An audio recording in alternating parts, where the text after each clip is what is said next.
Hi you guys, I wanted to make an encouraging video for any of my ladies that might feel like they are dealing with a lot of psychic attack or spiritual warfare. Maybe you feel like you have been involuntarily picked as one of God's strongest soldiers, and it's been a long year already and it's only February. I wanted to give you all some encouragement. Okay, let me just say this, because this is important as well. I don't make that much content about destiny swapping, spiritual warfare, karma swapping, psychic attack, etc. Simply because I don't like giving it that much attention. Because the ways to protect yourself are anything that you're going to find online is pretty straightforward, number one. And number two, to fill in the gaps, that is where God, first and foremost, your higher self, and your ancestors and your spirit guides come in to teach you, okay? You will not see tons and tons of content about this from me, because I refuse to get that wrapped up in it.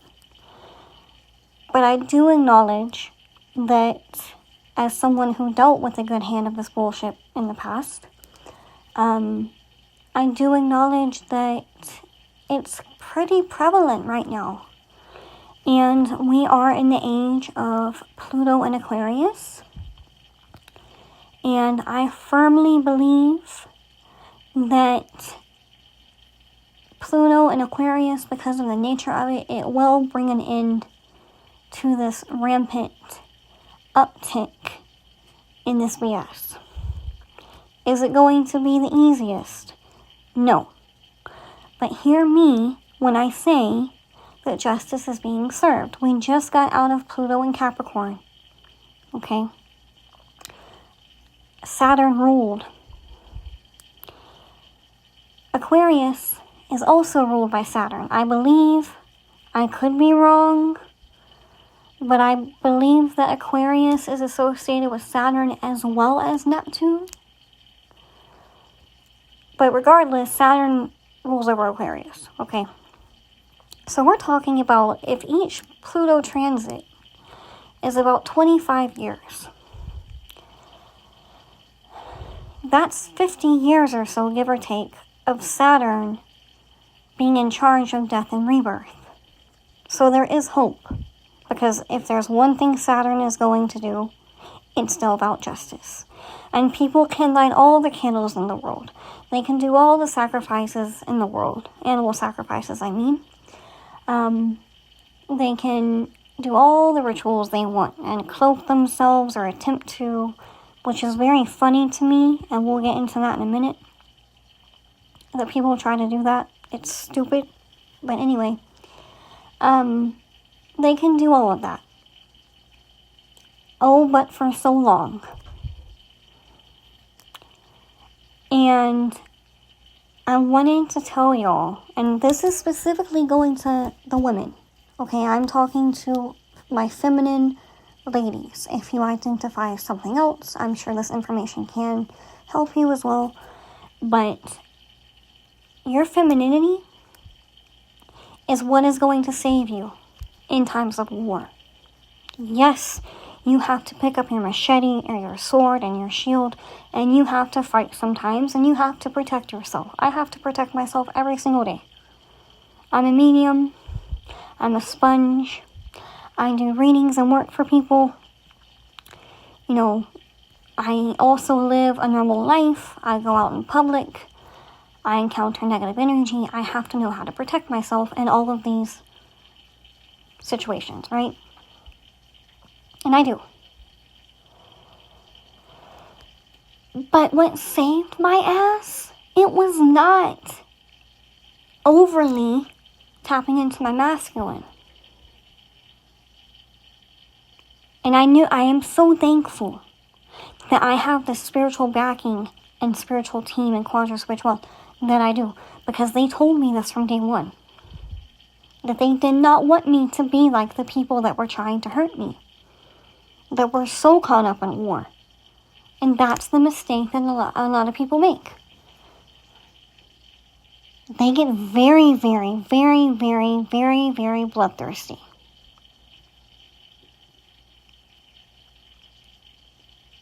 And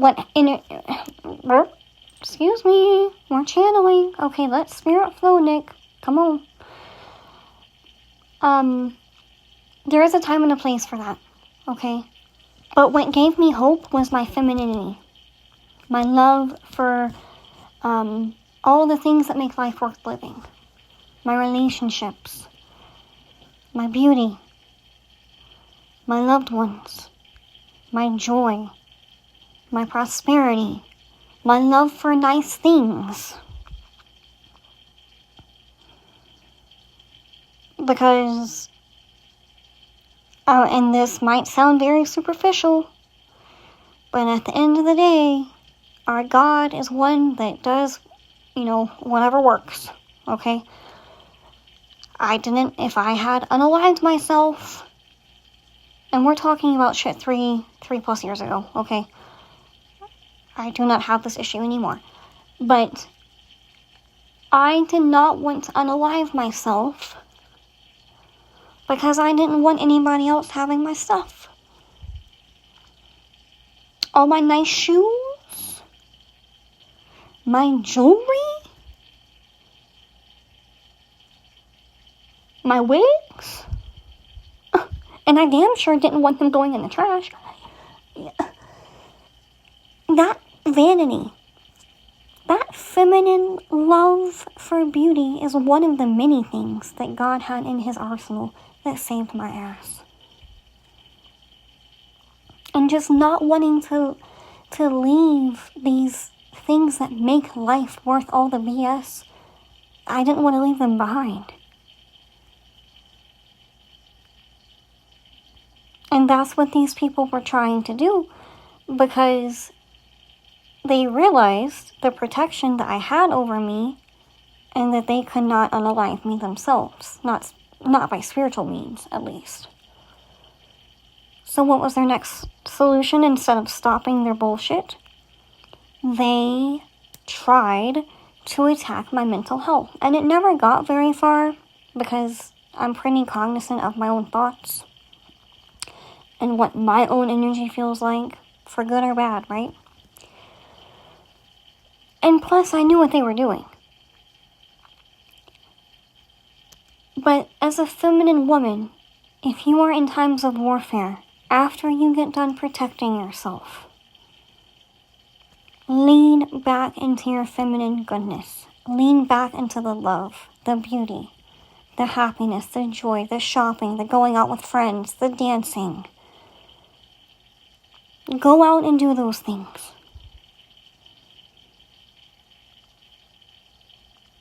And also, if you need another incentive besides those things will make you happy, it's going to piss your enemies the fuck off. Because they don't want you out dancing. They don't want you being showered with love and gifts and spoiled. They don't want you to enjoy life, period.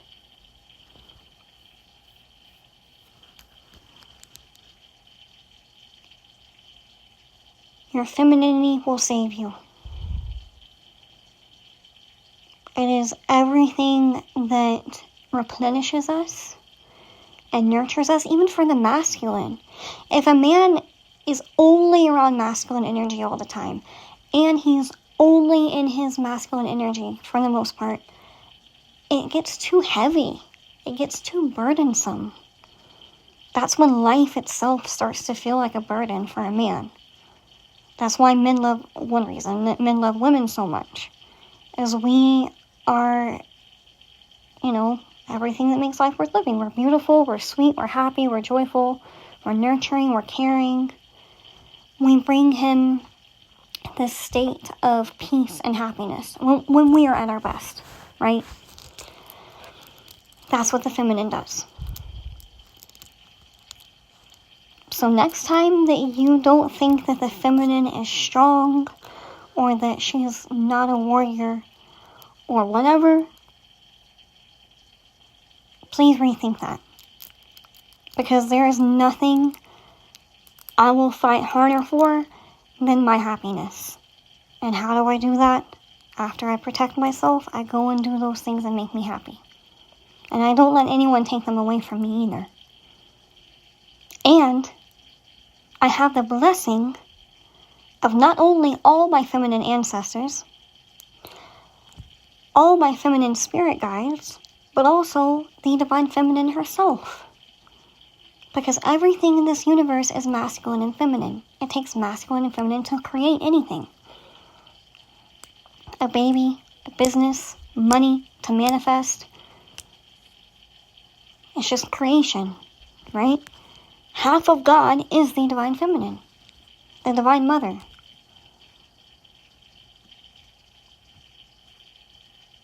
And not only does she live within me, she watches over me in many different ways. And my gift to Earth is channeling that and bringing it down from the heavens and bringing it to Earth through creativity and love and joy and beauty and all those luscious, delicious things.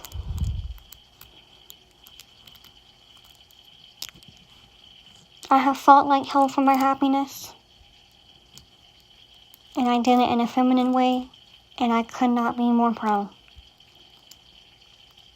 Because that's where my strength is, because that's who I am. Yeah, I can, I've said before, that 20% masculine part of me, it might be a small percentage, but that 20% mask that's big dog.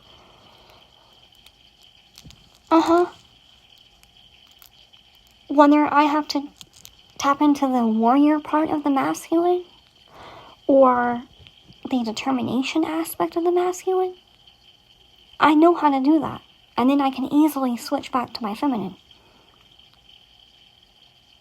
I don't let myself get caught up.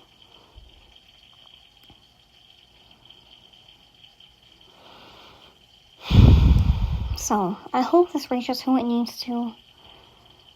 When it comes to destiny swaps and stuff, please know, please understand, not that I am invalidating your experience, because I'm not going to sit here and be foolish and act like people don't try to take other people's blessings and good karma and good destiny and ire and swap it out for their own soul bowl and all this. And I'm using these words because that's what I was taught. Okay, I don't have any other words besides blessings or misfortune to describe these states of being, okay? I'm not going to act like none of that it's not happening, because it is. But remember how infinite and powerful and ever-expanding that this universe truly is. Remember those times? Because we all have them, right? When you've been praying to God and it felt so easy and so just almost miraculous that it felt like you pulled a blessing out of thin air because of how easy and seamlessly it was flowing. You can do that for a lot of things. Maybe not everything. I mean, we are human, and unfortunately, a lot of stuff we do have to work for in some capacity. Or, I don't like the term work. I like the term aligned action. I don't work. I don't have a job. The feminine way of doing business and quote-unquote earning a living is very different than the masculine. Both work, but depending on which energy is dominant within you is going to tell you kind of which way to go. I don't have a job. I don't work. I have a calling, and I spread my calling and my healing with the world and my gifts, and the divine compensates me for that. I don't see it as work. I see it as flow, because it's who I am. Because I'm doing what I'm meant to do.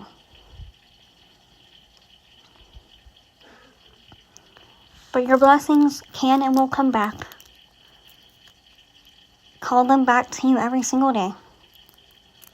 It takes, 5 seconds to say those affirmations? Say them in the shower. Say them when you're driving or washing your hair or sweeping the floor. Just throughout the day. Okay? This was kind of a yap session, but I know that it was divinely guided, and I want y'all to be empowered, and I want you to remember your feminine energy, because God knows that this world will try to take you out of it. And for a lot of us, that's not the answer. That's not what makes us feel good. Okay? If you would like to book a session or a reading with me, you can click the link in my description. My website is up, sirensnectar.com. And you can book a reading by either contacting me on WhatsApp or on Instagram. And I also have a website full of spiritual stuff, soaps, custom waist beads, body sprays, spiritual baths, a bunch of stuff. Okay? I love y'all. Thank you.